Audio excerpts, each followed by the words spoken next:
দূষিত জল। জল দূষণ এখন প্রধান পরিবেশগত সমস্যা। এই দূষণ জলজ বাস্তুতন্ত্রকে নষ্ট করে দেয়। শহরাঞ্চলে পয়োগ প্রণালীর জল, শিল্পের বর্জ্য জল, তাতে মিশে থাকা ধাতু, প্লাস্টিক, কীটনাশক, ডিজেল, পেট্রোল, লুব্রিক্যান্ট একসাথে হয়ে জলের দূষণের মাত্রা প্রচুর পরিমাণে বাড়িয়ে দেয়।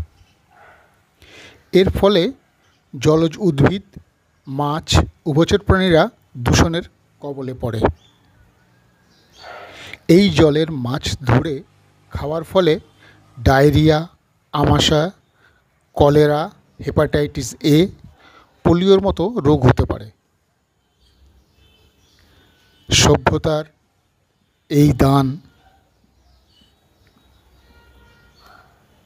মানুষকে নিতে হচ্ছে।